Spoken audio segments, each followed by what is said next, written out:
write a few of them down, but I don't remember all of them. I'm probably missing a few, but I am going to start with the shows first, which are only two. And the first one I'm going to start off with is Friday Night Lights. So I had seen the movie probably like a year ago or 2 years ago, and I had always heard about the show around the same time that I watched the movies when I heard about the show. So I think I don't remember, but the show actually, I guess, is like a spin-off of the movie, which is based on a true story. But it doesn't really have much to do with the movie. It's kind of like its own separate story. So the show ran from 2006 to 2011, and it was on NBC, and it's really strange, but I never heard of this show before, and I was a teenager during those years, so I would have thought that I would have heard of it, but apparently the views were pretty low during its airtime, and it's only gotten popular recently. So the show is set in a town called Dillon. It's in Texas, and the show is the genre is probably teen drama, but it's really nothing like any teenage show I've ever seen before, because it has a lot of heart in this show, and the storylines they feel so real, and the adults have a really big role in the show. It's pretty much centered around this high school and the community of Dillon, Texas. So there's a lot of people in this show, a lot of characters, teenagers and the adults, and they're pretty much obsessed with high school football and the football players, the Panthers.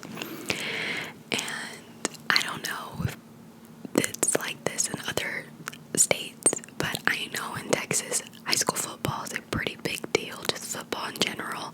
Even when I was in high school, everyone loved football season, and we would all go to the games. I mean, it was so much fun, and we had a lot of high school pride for our team. So I don't know if it's like that in other parts of the country, but I know in Texas it is for sure, especially in smaller towns.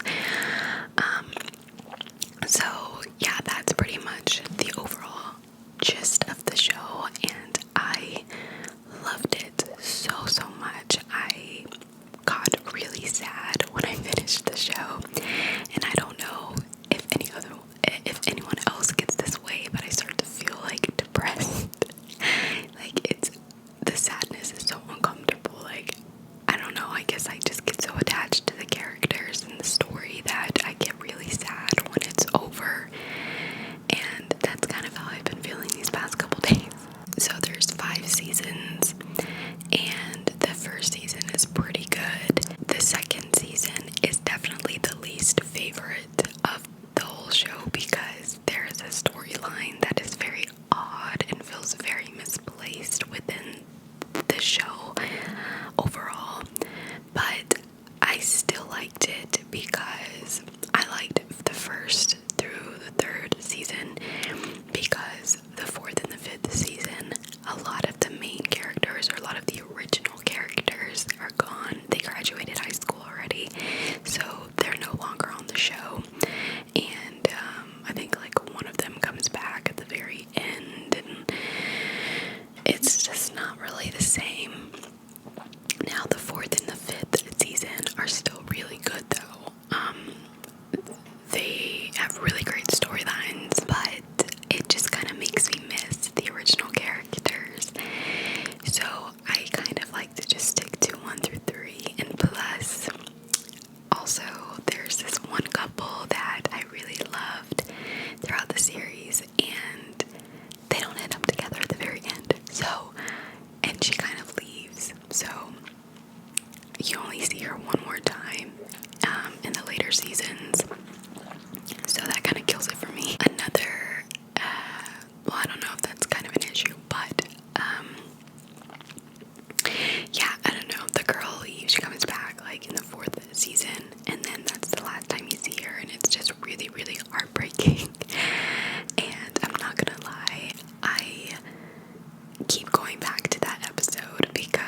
the main quarterback, like the first quarterback, he's a senior, and his girlfriend, whose name is Lila, he has a girlfriend named Lila and his best friend named Tim.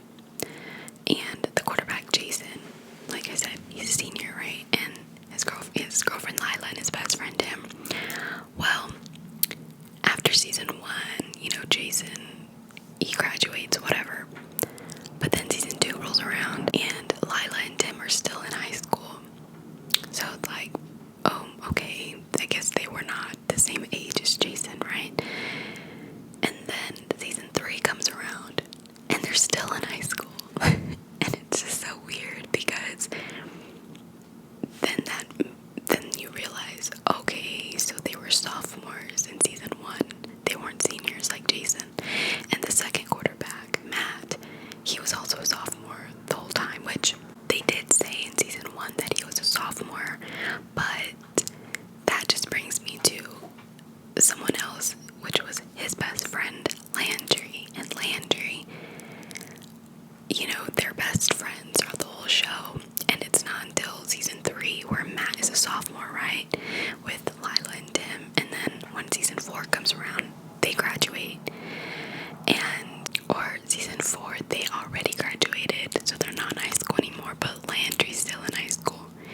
So then you realize, okay, Landry was younger than Matthew, which is fine, that it's not an issue, but because they just kind of made it seem like they were all around the same age, so it was kind of surprising to see them still in high school the next season. So yeah, that was kind of weird because they never really specified their ages. And I remember in season 1, the counselor was talking to Lila about college and kind of telling her she needed to think about where she wanted to go, but she was only a sophomore, so I don't know if the writers really knew what grade level they wanted their characters to be in, because it wasn't never really made clear. I mean, to me it looked like Lila and Tim were already planning their futures in season 1, but you realize that they were only sophomores because in season 3 they're barely seniors. So yeah, that was a little confusing. But other than that, I loved the show. The storylines are really, really great, except for that one storyline in season 2. Like I said, there's so much heart in this show, so much passion, so much words of wisdom. I mean, they have really great messages in this show. Like I said, it's nothing I've ever seen before. Like, it's nothing like The OC or Gossip Girl or 90210. It's like a teen drama, but I could see families sitting down together and watching this show. So it's on Hulu. I don't know if it's on Prime, but I would highly recommend this show. It's so good. It will have you laugh and cry. But it's just a really great show. The writing is really, really great. So I'm glad that I watched it, and honestly, I might even just rewatch it. I plan on watching New Girl, but I don't know. I've seen New Girl already, but I never got to finish it. The last episode I remember seeing was when Sam left, and I don't remember anything else after that, and I didn't see the seasons with Megan Fox. I'm gonna start from the first season and finish it. Okay, there are so many cars driving by, and I'm gonna have to make a lot of edits. The next series that I watched is one of my favorites, and it's Dawson's Creek.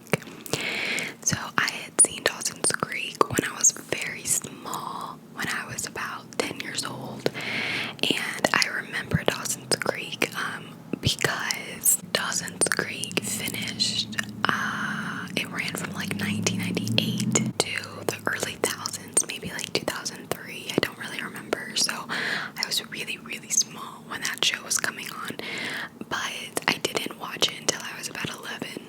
So it was like 2004, yeah. And I remember because I was about to go to into fifth grade, and it would come on early in the mornings,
working from home, which was amazing because that's pretty much when I watched all these movies. So the show takes place in Cape Side, Massachusetts. Okay, sorry, I don't remember where I left off because someone came knocking on the door. Okay, so Dawson's Creek, it's set in Cape Side, Massachusetts, and it follows them during their teenage years, about growing up and, love, relationships, friendships, school, and just, teenage things. It can be a little cheesy at times, but I loved the show so much. I think everyone did a really great job, really great acting. The storylines are really great as well. Season 3 is by far the best season. It is so good. And if you've seen the show, then you probably know why I'm saying it's so good. But apparently when this show aired and season 3 happened, everybody like the fan base just completely freaked out because not a lot of people really saw that coming, and everyone loved it. It completely changed the story of the 4 teenagers, and or mostly just 3, but season 5, The Weakest, that was when they go off to college, and the shows always just feel so different when the kids are no longer in high school and they move to a different location or something, but season 5, it's hard to get through, I'm not gonna lie. I know a lot of people say that they actually skip season 5 because they just don't like it.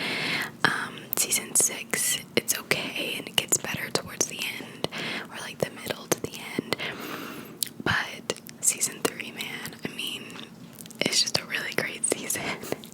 So yeah, I really loved it. It's a show that I would definitely go back to. I sometimes still watch clips from the show on YouTube. It is on Netflix still, so I would definitely recommend watching it. And if y'all have seen any of these shows, let me know in the comments down below, because I would like to know y'all's opinions on them too. Okay, so those are the only 2 shows that I had seen recently, and now I'm gonna go into the movies, and I'm gonna try and be quicker about it because, like I said, the cars keep driving by and they're driving me crazy. I can hear them and I have to keep stopping every time they drive by. Okay, the first movie I have is Nacho Libre. I've already seen Nacho Libre. It's actually one of my favorite movies, and I believe it was directed by the same guy who directed Napoleon Dynamite, which is another one of my favorites.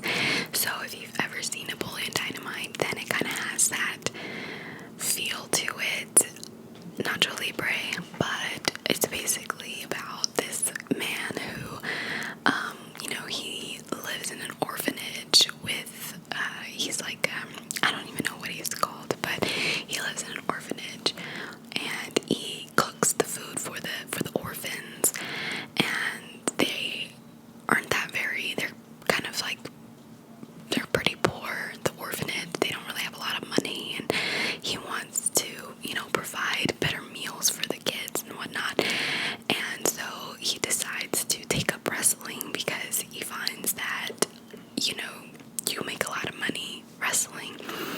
So he becomes friends with this homeless guy who had previously robbed him of some chips that were supposed to be for the orphans, and his name is Steven, and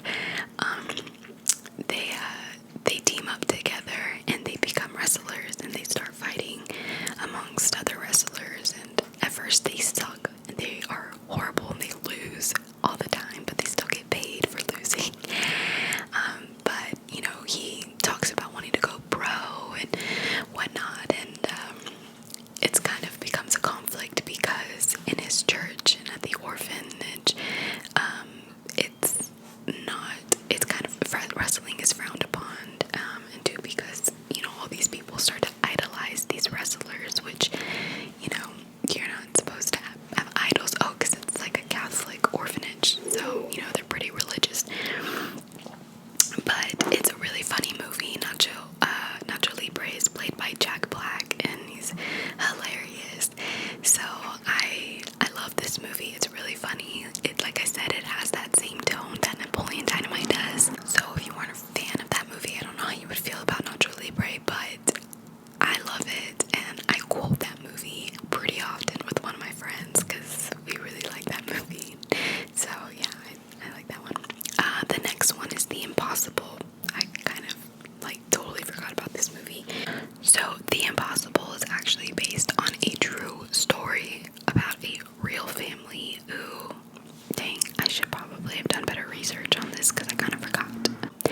Okay, I thought so. Okay, so they go visit Thailand, and during their trip to Thailand, this family, a tsunami takes place, and it, completely wipes out the area that they were staying at, and this family, they get separated, and the father, he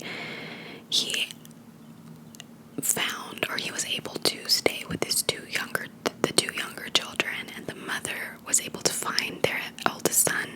So they were like, thankfully, like, they all found each other, they were all alive and safe, but the two of them, like, the two groups were separated, and they were trying to find each other. And it takes you through the journey of like finding safety and trying to find each other. And it's a really sad story, y'all. I cried. It's really, really good. I didn't look too much into the story, the real life story, but the movie is really great. It's a very emotional ride. So yeah, I watched that one while I was working from home too. Okay, the next movie I saw was E.T., and I had already seen E.T. before, but I wanted to watch it again because I really liked it, and it's a classic. If you've never seen it, it might be on Netflix. I think that's where I saw it, but it's really good. It's in the 80s. It's about this little boy who discovers this alien who was accidentally left behind from his spaceship, and this little kid takes care of him, and they call him E.T., and he and his siblings are taking care of it, and I guess like the CIA or something, the government, whatever, they find out that he has this alien because they're looking for it, and they want to like experiment on it and whatnot, and the kid is like, no, like, don't take him, don't mess with him, because he doesn't want them to hurt him. And so he ends up trying to send him back home. So yeah, that's pretty much the gist of it, but it's really good. The little kid is absolutely talented. It's incredible. I watched his audition tape actually, and it was so good. Drew Barrymore is in here too, and she was very, very little. She was so cute. But yeah, I cry on this one too. I always cry. I'm emotional. Okay. Okay, so the next one that I saw was Valentine's Day, and y'all, this movie, I didn't even finish the movie. I couldn't finish the movie. I remember I follow E! News on Instagram, and I remember seeing them talk about Valentine's Day, this past Valentine's Day, and so many people were saying that they loved the movie so much. I hated the movie. I thought it was the most boring movie. I don't know, like, does anyone else feel that way? Have you seen Valentine's Day? Because I thought it was so boring. I felt like so many of the storylines they could have just taken out. I just felt like there was, and I get it, it was kind of like, he's just not that into you, right? They tell like different stories. They tell stories of different people, but all of these people are somehow connected or know people that know them, you know what I mean? Or like that movie Crash, it's about racism, and there's so many different characters and storylines, but again, they all somehow connect to each other. Well, that was like Valentine's Day, but this movie was so boring. Like I said, I think that they could have gotten rid of a lot of storylines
or you probably shouldn't. I don't really remember what the conflict of Paul Blart Mall Cop was, though.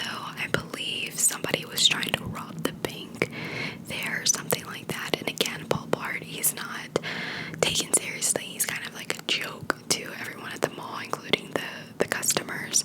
So, you know, he has to like prove that he's this hero and that he should be on the police force because that's what he wants. And, you know, he's trying to win over this new girl that works at the mall. And yeah, so that's pretty much the gist of it. It's pretty cheesy, like I said, but it is more kid friendly, so I would probably watch Observe and Report again if I had to choose.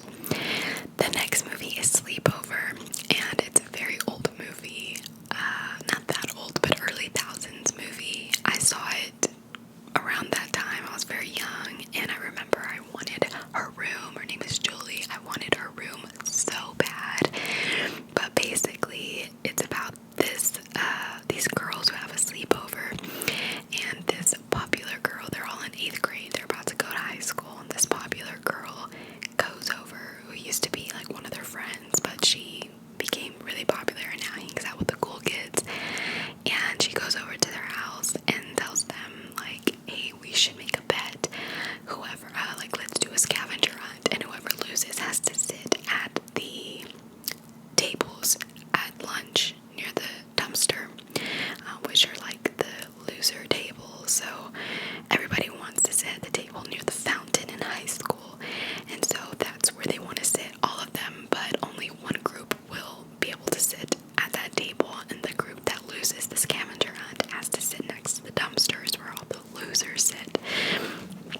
So, yeah, basically it just follows the girls, both groups, on their journey through their scavenger hunt to win the gold table. The movie is very cheesy. It's a very cheesy movie. I'm not gonna lie. There's a lot of weird things that happen in this movie, things that you just know are so unrealistic, and every single time the girls run into a problem, they immediately find a solution for it.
Okay, the next movie that I watched is How Do You Know? How Did You Know? And this one has Reese Witherspoon, Owen Wilson, and Paul Rudd.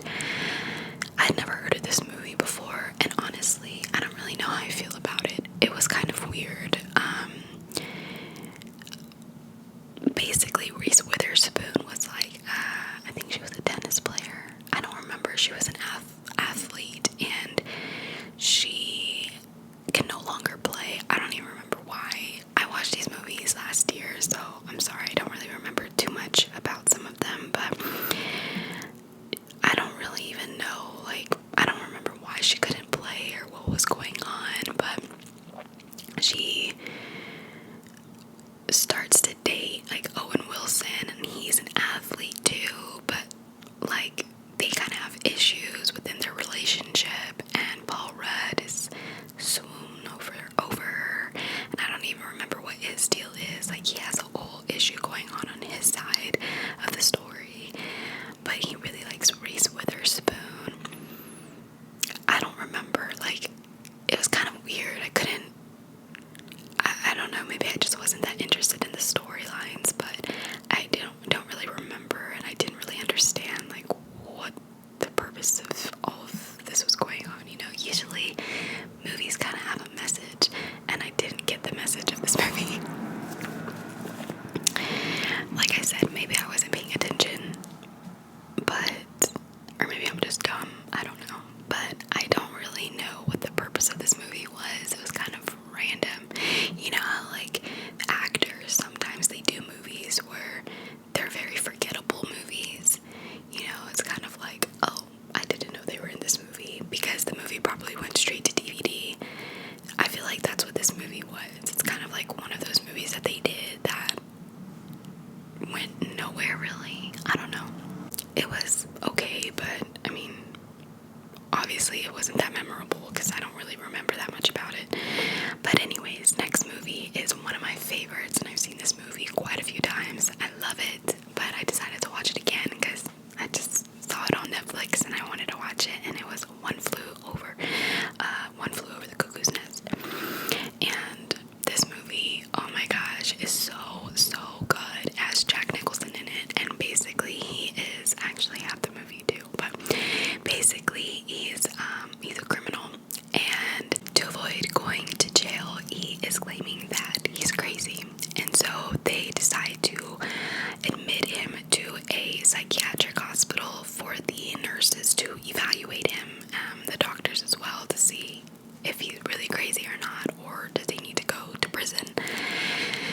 So he goes into the psychiatric hospital, and he's clearly not crazy. Like, he's clearly faking it, and he is witnessing the patients and how unstable all of them are, and he just thinks like the whole thing is just wild, you know, and he's having a grand time in this psychiatric hospital. He starts becoming a troublemaker, very rebellious within the hospital, and the head nurse, she's awful, Nurse Ratched. She hates him. Like, she knows that he's lying and he's faking it, and they bump heads so often in the movie. She's just so mean. She's a very, very mean nurse, and she just does not like him because she knows that he's lying. She just doesn't take him serious. And the ending of the movie is so heartbreaking. I mean, oh my gosh, it's so sad. But it's a really, really great story. I would definitely recommend it. It's kind of slow, I think, but the rebellious acts that he commits are pretty entertaining. There's one thing that he does where he and a bunch of the patients, they escape because I think they're going on a trip outside of the hospital, and he ends up stealing the bus, and they leave, and he takes them to this boat or this dock, and they steal a boat and they go on a boat ride, and it's just really funny. But yeah, I love this movie. I would recommend it. It's actually based off a book, but I've never read the book. Okay, next movie is Dallas Buyers Club, and I had seen this movie before as well, as Matthew McConaughey,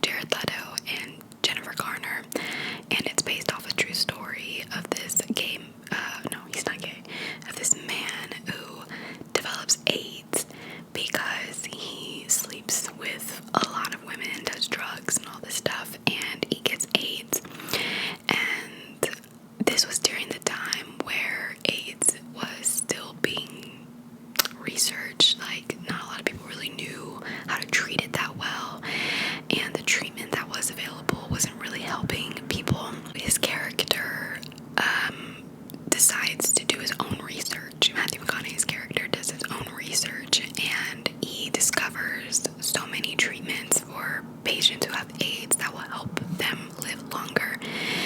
And so he starts to run his own business. I think he's like buying medicine from, like, he's buying it out of the country because the FDA will not, like, they won't approve of this treatment or something like that. And so he starts smuggling the treatments from different countries, and he brings them into the US and he starts selling them.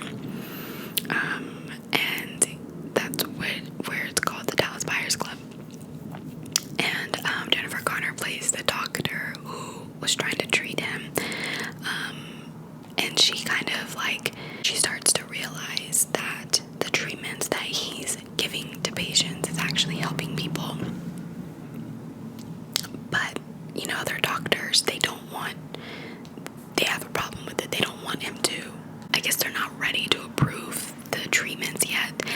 But it's clearly helping a lot of people who have AIDS. And at the beginning, when he's diagnosed, they basically tell him, you know, you have a few months to live, like, you're gonna die. But when he starts treating himself, he ends up living like for so many years. Eventually he does pass away, but he pretty much paved the way for treatment for new treatment for people who have AIDS to help them live longer and be able to live with their disease. So it's a really inspiring story. Really sad as well, because you know that, you know, it's a disease that still has no cure, and you know, people, you know, they're still getting it. But it's a really good movie. I'd recommend. It's like the second time I'd seen it, and I think it's still on Netflix. The next movie is Perks of Being a Wallflower, and I read the book when I was a senior, and it was so good. And I read the book because I was a really big fan of Logan Lerman, and I'd heard that he was going to be in that movie, and I heard that it was a book. So I read the book, and then I watched the movie. I think it only came out in select theaters, so I didn't get to see it in theaters, but I got the DVD, and I love it. It's basically about this story of this character named Charlie, and he is very odd, very awkward. His social skills are not really there. He's been through a lot, though. His best friend had committed suicide the year before, and his aunt had passed away in a car accident, and when he was really young, and he loved her so much. She was like his favorite person in the whole world. And he's just kind of been through a lot of trauma, and a lot of hidden trauma as well that comes to light later on in the film, which is just really sad. But he's very odd, and you know, his family and his friends, they know, like, he went through a deep state of depression, and he doesn't really know, like, he's kind of like maybe like an empath, you know. He sees the people that he loves and cares about be with people who don't treat them well. And one of my favorite quotes is by his English teacher, which is played by Paul Rudd, and he tells Charlie, "We accept the love we think we deserve," because Charlie is saying, you know, like, he sees all his friends and his sister and stuff be with people who treat them like crap, you know, and like, why do we do that, and why do people choose people that treat them like that? And that's when this Paul Rudd is like, well, we accept the love we think we deserve, and it's just it's a very true statement, because I know I've done it. I dated someone who treated me awful as well, and so, you know, he is a wallflower, which is someone who kind of just stands on the side and is able to view everything that is going on around him and grasp it, and it doesn't go unnoticed. Nothing goes unnoticed for him. He notices everything, and it's really good. It's very sad, like I said, towards the end, whenever you realize that he had actually went through something even worse, that he didn't even know that he went through, because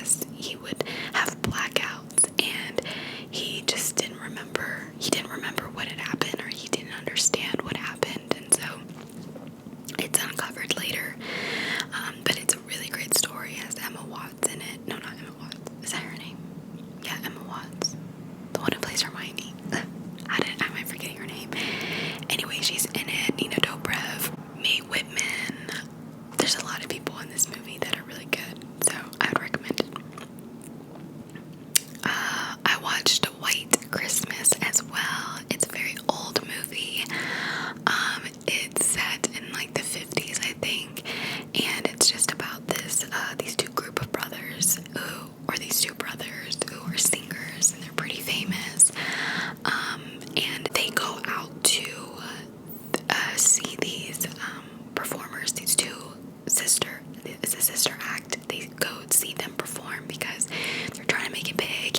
And these two guys, they made it big. They were previously in the army, and they became singers. And so they go and see these two sisters perform.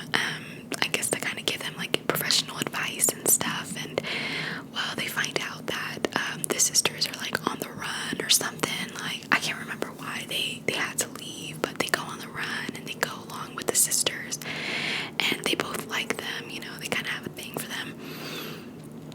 And they end up at this inn, and that little like Holiday Inn or whatever is owned by, I think it was like a sergeant or something that they served with in the military.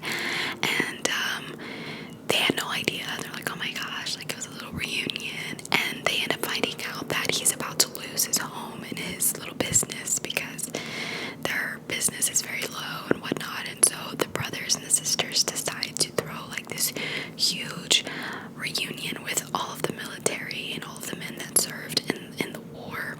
And, you know, they're going to put on a show for them. And so that's pretty much what it's about. It's like a very like family-centered, heartfelt movie. Beautiful colors. It's a really beautiful film. The colors are beautiful. The performances are great. Yeah, really good movie. I watched it during Christmas too. And then the next Christmas movie I watched was It's a Wonderful Life. And this one stars Jimmy Stewart. And this movie was my favorite out of the two Christmas movies that I'd seen. It is so good. Basically, it's about the character who he's kind of going through a really rough time in life. And he never really got to fulfill his dreams. He kind of had to step up and take care of like his family's business and stuff, which isn't what he wanted to do, but he had to do it anyways. And he's like really stressed out, and so he like says like, oh, you know, like I wish I was never born, or something like that. And so it kind of like takes him into this alternate universe where he didn't exist, and he starts to see like everyone's how everyone that he loves, cares about, how their lives turned out without him. And it's not good. I feel like I've seen a movie like this before. I'm pretty sure this isn't like a unique storyline.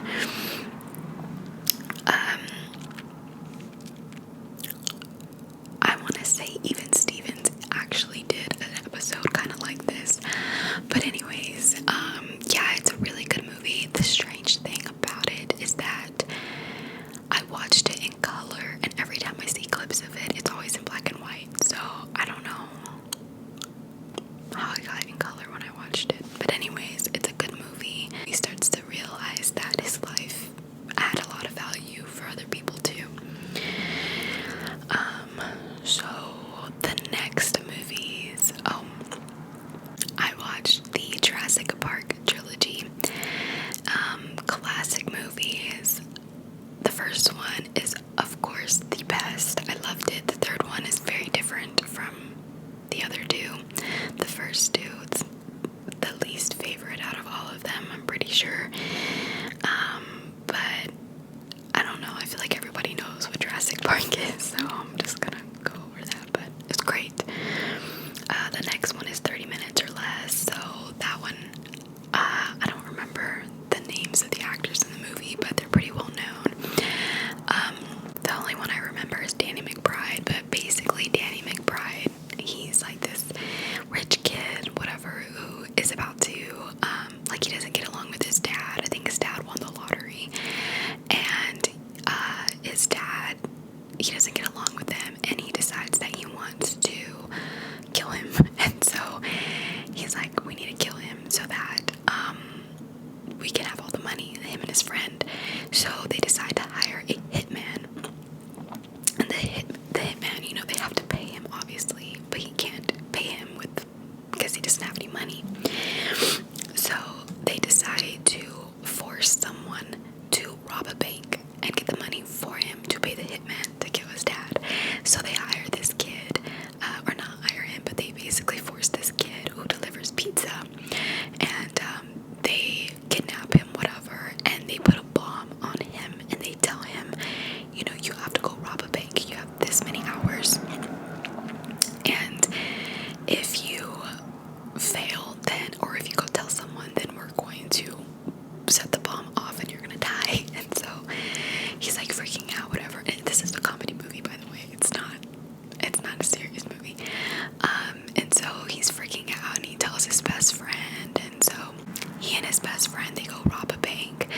So he decides to jump into that industry too, and he plays dirty. I mean, he's awful. He's the main character, but the main character's awful. He's not liked at all. He basically does whatever he has to do to get the footage that he wants, and it's not good stuff. I mean, he like I said, he plays dirty. He's very crooked. And so it's a really great movie. I don't know what that was. It's a really good movie. Jake Gyllenhaal is amazing in it. I mean, he's so unrecognizable. Jake Gyllenhaal is such a great actor. Has he ever won an Oscar? Because he definitely needs to. But I always, whenever I think of Jake Gyllenhaal, I always think of Bubble Boy, because if you've never seen that movie, it's so funny and it's cute, and I can't believe Jake Gyllenhaal did that movie, because when you look at that movie compared to Nightcrawler, it's like the range is great. So yeah, I recommend it. It's like a thriller. It's very suspenseful. It moves pretty fast, but it's very entertaining from start to finish. So I recommend it. I think it's still on Netflix as well. And the cinematography is great in it as well. So those are all the shows and movies that I've watched recently. I will definitely do an updated one. I watched a ton of movies, y'all. Oh, I just remembered. I remembered I watched another one. I watched The Hateful Eight by Quentin Tarantino. That movie, I feel like I need to have like a full day of Quentin Tarantino movies, because honestly, I just can't decide which one is my favorite. But this movie is really good as well. Some familiar faces are Samuel L. Jackson, Russell Crowe, Channing Tatum, and those are really only names I remember. But that movie is really good as well. The dialogue is very Quentin Tarantino, so if you're familiar with his movies, then you know what I mean. But it's basically about this. So there's multiple storylines. So like Russell Crowe's storyline is he basically goes and he's like a bounty hunter, and he captured this woman who is needed to be hanged for her crimes, and he's taking her to the town that she needs to go to that is needing her, and they're gonna hang her, and he gets paid. That's his job. And he picks up Samuel Jackson, who is he kills people. Like, that's his job. That's what he does. And so he picks him up, and then they pick up this other guy on the way to this town, right? They pick him up. This guy is the new sheriff in town, and they don't believe that he's the new sheriff, but he keeps insisting that he is. They stop at this little, like, almost like cafe type of place, like a bar, and they stop there, and Russell Crowe knows the owners of this place, and he's like, where are they at, you know, like, and these men that are already there, they're like, oh, well, you know, I know them, and they left, they had a family emergency, and Russell Crowe's very suspicious of the men that are running the bar, and he's like, whatever. And so they all kind of like, there's like, I guess 8 of them, I don't even remember, but there's a lot of them there. And as time goes on, they all start talking, they all start getting to know each other, but none of them trust one another, and they all think like, they're all like on their toes, you know. And eventually somebody poisons the coffee, and 2 of them die. And so then the issue now is, who the heck poisoned the coffee? So Samuel Jackson's character pretty much is trying to get to the bottom of who poisoned it, and so it's almost like, kind of like Clue, I guess, but with more violence. And so yeah, that's pretty much what it's about. It's really great. There's a lot of dialogue in this movie. There is some good action in the movie, but this movie is literally like a story. It's just